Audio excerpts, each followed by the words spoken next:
Hi guys, today I want to take a look at another fantastic Adele song, Someone Like You. Let's see what we can learn from this.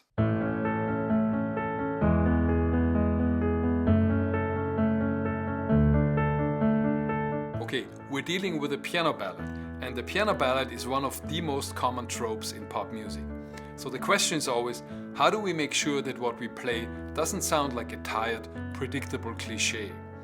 Let's investigate. We're in the key of A major, and if we harmonize an A major scale, here's what we get. A, B minor, C sharp minor, D, E, F sharp minor, and G sharp diminished.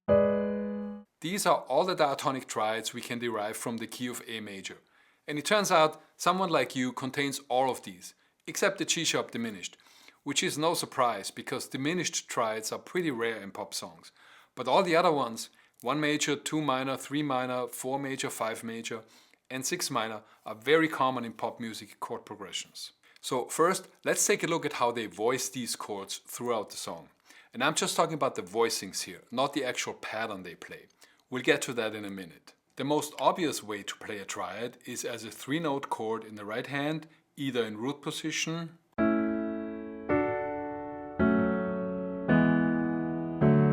first inversion, or second inversion. We'll talk about the left hand a bit later. The next option is to voice a triad as a 4-note chord with 1 note doubled, and they do quite a bit of that here as well. And again, these can be in root position, first inversion, or second inversion. The next thing we hear them play in this song is 3-note voicings, where they leave out 1 note of the triad and instead play one of the other 2 twice. So for example, instead of playing root, 3rd and 5th, they play root, 3rd and the root again up the octave. Why do that? Variety for one, or to create a little ambiguity, a little more mystery. Our brains have to work a bit harder to understand what harmony we're hearing. Leaving out the 5th is not usually a problem. A root and a 3rd are enough to express a triad, especially if we hear the root in a low register. Leaving out the root in the right hand is okay, as long as we hear it in the left hand. Leaving out the 3rd is interesting. It creates what we call a power chord, which consists of a root and a perfect 5th.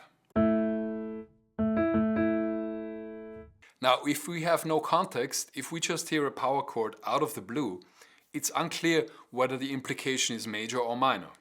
For example, in John Legend's song All of Me, which I made a whole video on, the very first thing that we hear is this. This could be an incomplete F major or F minor chord. It's only later that we find out it's minor. But usually we do have some context. We may have heard other chords or melody notes before the power chord that suggest a major or minor tonality. Or the 3rd that's missing in the piano voicing may be present in another instrument that's playing at the same time. So here are the incomplete voicings in Someone Like You. The ones that are missing the 5th,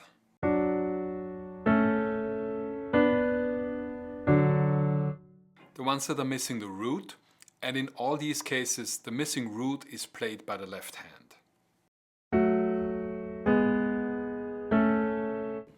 And the ones that are missing the 3rd. These are the most ambiguous ones, although the overall context makes it clear that we're dealing with an incomplete F sharp minor chord and an incomplete D major chord. Alright, that covers the vast majority of the voicings in this song. The only other chords are an E add 9 chord that is voiced like this, and an F sharp minor 7 chord voiced like this. So what is the left hand doing during all this? Well, what you would most expect on a pop piano ballad is root octaves, and there's a lot of that here.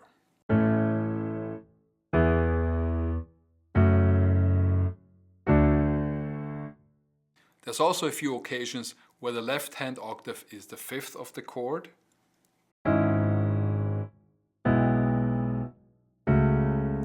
or the third.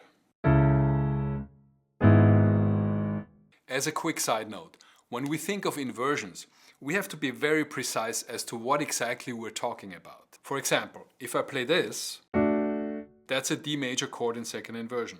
But if I add a D in my left hand to that, now I'm playing a D major chord in root position, unless I specifically refer to only what my right hand is playing. Remember that for a listener, it doesn't matter how we divide a chord between the left and right hands. They hear the harmony in its totality, and whatever the lowest note is determines the inversion. And by the way, that includes other instruments. So if I play this, and there's a bass player that plays the D, the audience hears root position, even though I'm playing a second inversion chord. The second thing that we hear a lot in the left hand in this song is power chords, so root and fifth, which we already talked about in the right hand. Power chords at the low end of a voicing add weight. They make the chord sound a bit more solid. We get both root and fifth only, and also root fifth and root again. The only other left hand interval in this song is this minor sixth, which often serves as the foundation of the C sharp minor, which makes it second inversion. And we also hear it as the bottom part of an E chord in first inversion. And finally, there are a few spots that I think are best understood in terms of horizontal voice leading rather than vertical chord structures. They happen at the end of each pre-chorus going into the chorus, at the end of the bridge going into a chorus, and also at the very end of the song. At the end of the first pre-chorus, we start with this D chord. Then the top two voices move down one diatonic step while the left hand sustains the D power chord. And then the top two voices move back up to where they were. The G sharp creates kind of a Lydian vibe here. A similar thing happens at the end of the second pre-chorus, except it's 2 beats longer. It starts on this D chord. Then the top two voices move stepwise in opposite directions. Then they both move a step up. And then another step up. So to me, this is really about the vertical melodic movement. The bridge ends with a similar idea. We start with a D chord again, and then the right hand moves up to an E major triad, while the left hand once again sustains the D bass note. And then at the very end of the song, we get yet another variation of that same idea. We start with a root position D chord, then the top two notes move up one diatonic step, and then another one, and then they move in opposite directions. And once again, all this plays out over a D pedal tone. So now let's look at the actual comping patterns. There's 3 different textures in the whole song. Here's the first and the one that they use the most. It's this 16th note arpeggio consisting of 3 notes. So bottom, middle, top, middle. Then there's a breakdown chorus where all that rhythmic propulsion stops, and first they only play full chords with a half note rhythm.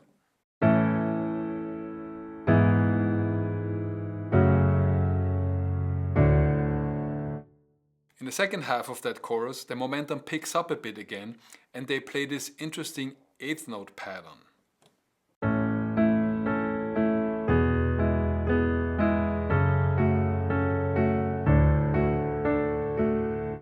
It's 4 voice chords, and they alternate between first and third, and second and fourth voice. And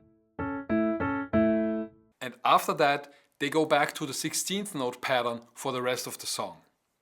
Alright, now let's see how all this plays out in the actual piano part.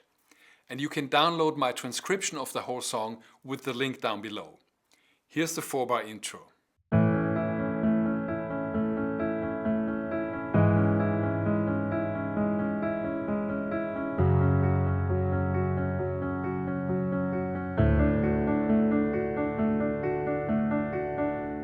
The first verse repeats that same 4-bar phrase 3 times, and the piano part is identical except for a couple of slight variations in the voicings for the D chord. Next, we have the first pre-chorus. It's 4.5 bars long, which is surprising structurally, and it sounds like this.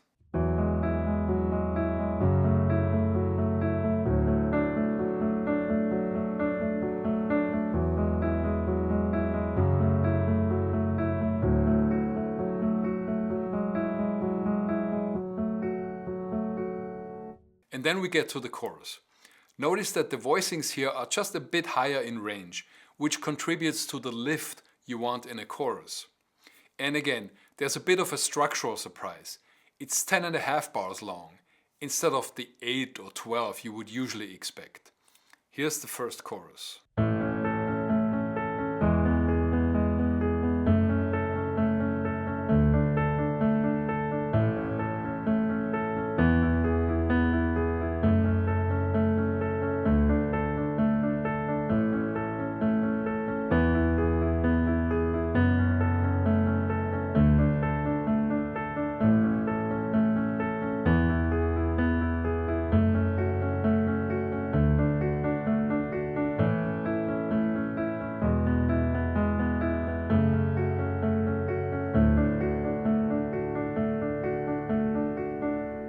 The second verse is very similar to the first one, except it's 8 bars instead of 12. The second verse being shorter than the first one is a very common structural device. It creates momentum in the song. A similar thing happens with the second pre-chorus, except it's a little bit longer than the first one. It's 5 bars instead of 4.5. Here's what it sounds like.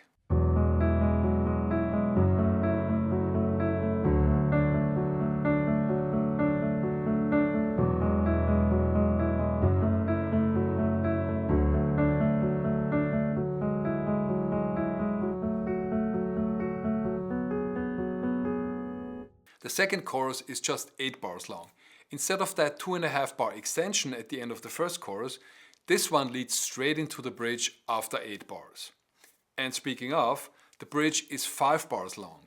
Notice how often they break our expectation that sections in pop songs are usually 4, 8, 12, 16 bars long.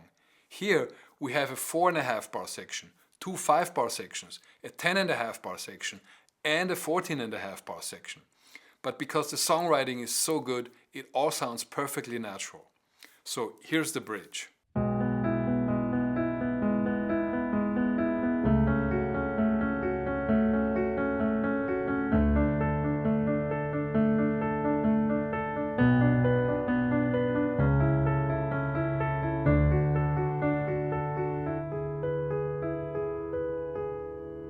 Notice that there's a little ritardando at the end of the bridge that sets up the breakdown chorus that follows, which starts with just half notes, like so.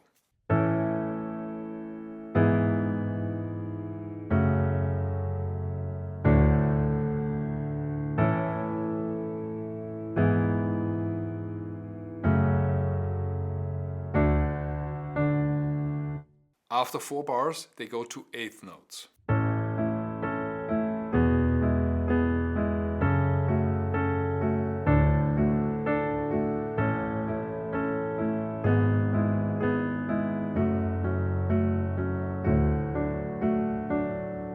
And then they repeat the chorus with the original 16th note texture. Notice how they turn up the intensity one last time by gradually making the left hand busier and then turning it back down for the ending. Notice also how the voicings toward the end are getting lower and lower in range, preparing us for the end of the song. Here's the last chorus and tag.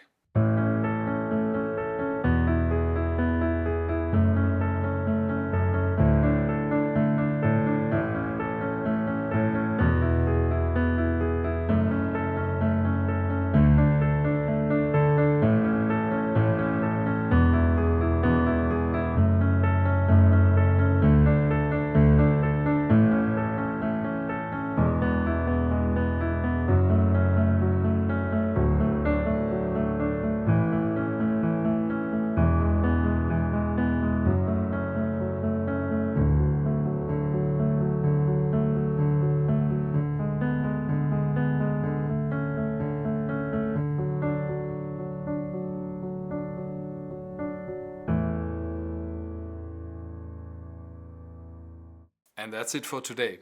Like and subscribe if you've enjoyed the video, and I'll see you next time. Peace and love.